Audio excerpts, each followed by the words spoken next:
کیا یہ درست ہے کہ آمدی جو ہیں حضرت مرزا صاحب کو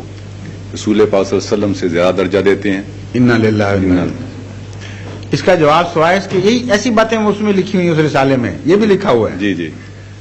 نہایت ناپاک الزام ہے، وہم و گمان میں بھی کسی احمدی کے نہیں۔ افضل چھوڑ کے حضرت مرزا صاحب تو ساری عمر غلامی کا دعویٰ کرتے رہے، رسول اکرم صلی اللہ علیہ وسلم کے عشق کے گیت گاتے رہے، یہ کہتے رہے سب ہم نے اس سے پایا، شاہد ہے تو خدایا، یہ کہتے رہے وہ ہے میں چیز کیا ہوں، بس فیصلہ یہی ہے، یہ کہتے رہے کہ میرا ایمان یہ ہے کہ اگر کسی کے کوئی حمالہ کے برابر بھی نیک اعمال ہوں اور وہ حضرت صلی اللہ علیہ وآلہ وسلم کا دشمن ہو یا آپ کی مخالفت کرتا ہو تو خدا ان اعمال کو جہنم میں پھینک دے گا، اس کی کوئی بھی پرواہ نہیں کرے گا۔ یہ ساری عبارتیں یہ لوگ پڑھتے ہیں اور جان کے چھپا لیتے ہیں مسلمان عوام سے، اور وہی فتنہ کرتے ہیں، کوئی چھوٹا سا ٹکڑا نکالا، اس کے غلط معنی پہنائے اور وہ پیش کر دیے۔ یہ بھی اس میں لکھا ہوا ہے کہ محمد رسول اللہ خود کیا دعویٰ محمد رسول اللہ ہونے کا، اور بین ہی وہی گویا کہ ہم مرتبہ، اور پھر آگے لکھا ہوا ہے کہ رسول پھر کچھ دیر کے بعد گویا انہوں نے کہا کہ یہ تو کافی نہیں، میں اس سے بھی اونچا نکل جاؤں، اور پھر یہ بھی لکھا ہوا ہے پھر اللہ ہونے کا بھی دعویٰ کر دیا۔ اب جو بعض زبانیں چل پڑی ہیں چلنے دیں ان کو، ہم کیا کر سکتے ہیں اس کا علاج؟ اللہ کا دعویٰ کیا تو ہم کس کی احمدی ان کو نظر نہیں آتے خدا کی عبادت کرتے ہوئے؟ کوئی ایک احمدی بچہ ساری دنیا کے کونے میں سے دکھائیں جو حضرت مرزا صاحب کو رسول اللہ علیہ وسلم کے برابر یا افضل یا نعوذ باللہ خدا سمجھ کے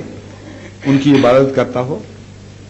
ساری دنیا میں اسلام پھیلا رہے ہیں، انگریزوں میں احمدی ہوئے ہیں، افریقنوں میں، چینیوں میں، جاپانیوں میں، روسیوں میں، کوئی قوم بتائیں جہاں احمدی نہیں ہوئے، کوئی پوچھے تو صحیح جا کے کسی سے کہ جناب آپ کو کیا انہوں نے پٹی پڑھائی تھی، کیا ایمان ہے؟ کروڑ احمدی گواہ ہے کہ یہ جھوٹ بول رہے ہیں، ہمارا ایمان وہی ہے جو حضرت صلی اللہ علیہ وآلہ وسلم کا ایمان تھا، جو اس کی تعلیم آپ نے دی اس ایمان کی وہ ہم نے سیکھی آپ سے، اور ایک شوشہ بھی فرق نہیں۔ اور حضرت مسیح موعود علیہ الصلوۃ والسلام فرماتے ہیں کہ خدا کے جتنے مقدس نام ہیں میں ان کی قسمیں کھا کر اعلان کرتا ہوں کہ میرا دین اسلام ہے، قرآن کریم کا ایک شوشہ بھی میں غیر مبدل یا تبدیل شدہ نہیں مانتا، قرآن کے سب حکموں پر میرا ایمان ہے، حضرت محمد مصطفیٰ صلی اللہ علیہ وآلہ وسلم کو خاتم النبیین مانتا ہوں، آپ کے ہر حکم کو واجب التعمیل سمجھتا ہوں، اور یہی میری جماعت کو نصیحت ہے کہ قرآن پر پنجہ مارو اور سنت کی پیروی کرو، ایک ذرہ بھی اس سے باہر نہ جاؤ ورنہ تم خطرے میں مبتلا ہو۔ یہ آپ کا اعلان ہے، اور مولویوں کا اعلان یہ ہے کہ وہ نعوذ باللہ برابر سمجھتے تھے یا اونچا سمجھتے تھے۔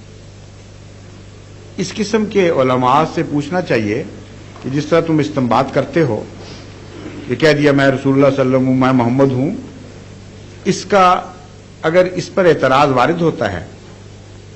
بجائے پوچھنے کے کہ کیا مطلب ہے، کن معنوں میں کہا گیا، بجائے آگے پیچھے پڑھنے کے کہ کیا ذکر تھا، کس طرح یہ مضمون باندھا گیا، اگر اس طرح اعتراض کرتے ہو تو پھر تمہارے جیسے ہی تھے جنہوں نے منصور کو سولی پہ چڑھایا، اس نے بھی تو ان الحق کہا تھا،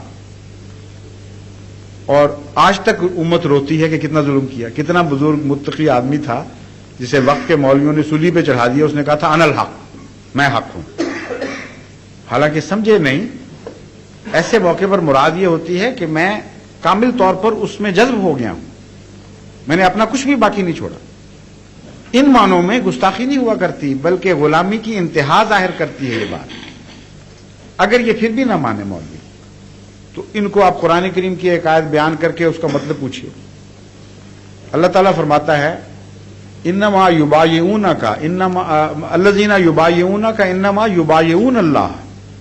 ید اللہ فوق ایدیہم،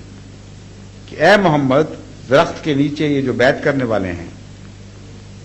یہ تیری نہیں اللہ کی بیعت کر رہے ہیں، اور کوئی شک نہ رہ جائے بات میں، فرمایا ید اللہ فوق ایدیہم، تیرا ہاتھ نہیں اللہ کا ہاتھ ہے جو ان کے اوپر ہے، حالانکہ محمد رسول اللہ صلی اللہ علیہ وسلم کا ہاتھ تھا۔ اب بھائی اعتراض کرتے ہیں، کہتے ہیں دیکھو توحید کہتے ہو تم لوگ اور یہ دیکھو دعویٰ قرآن کریم،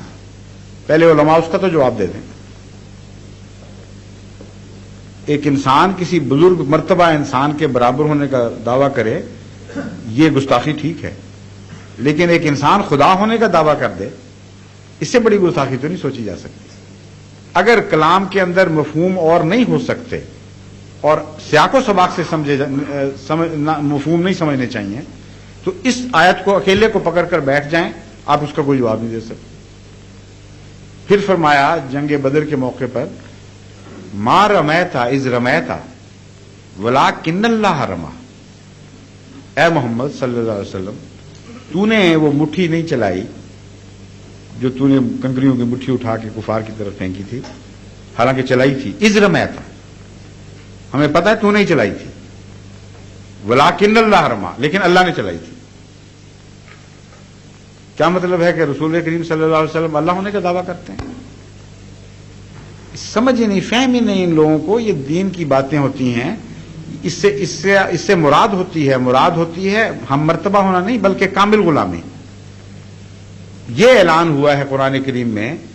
کہ خدا تعالیٰ کے کامل تابع اگر کوئی شخص ہے آج دنیا میں کائنات میں تو محمد رسول اللہ صلی اللہ علیہ وسلم۔ اس نے اپنی کوئی مرضی نہیں چھوڑی، اپنے وجود کو کامل طور پر مٹا دیا ہے، اس لیے یہ خدا کی طرف دیکھ رہا ہے، اس کی مرضی سے انگلی اٹھاتا ہے، اس کی مرضی سے انگلی گراتا ہے، اس کی مرضی سے سوتا ہے، اس کی مرضی سے جاگتا ہے، اس کی مرضی سے حرکت کرتا ہے، اس کی مرضی سے سکون کرتا ہے، کوئی اپنی خواہش باقی نہیں، ہر وقت خدا کی رضا پہ نظر ہے، تو اپنا کچھ بھی نہیں رہا، گویا کہ جب یہ کچھ کرتا ہے وہ خدا کا کرنا ہو جاتا ہے۔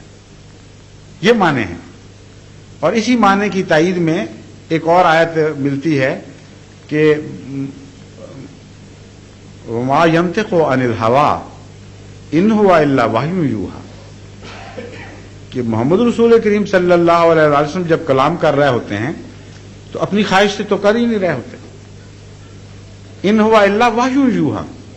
یہ تو اللہ کی وحی ہے جو اس کی طرف کی جا رہی ہے، اب کلام محمد مصطفیٰ گویا خدا کی وحی ہے۔ تو جس شخص نے اپنا نفس مار دیا ہو، مٹ گیا ہو، یہ کہہ رہا ہو وہ ہے میں چیز کیا ہوں، بس فیصلہ یہی ہے، اس کے بعد اس پر یہ اعتراض کرنا جب وہ ایک عارفانہ کلام کر رہا ہے، انتہائی ظلم ہے۔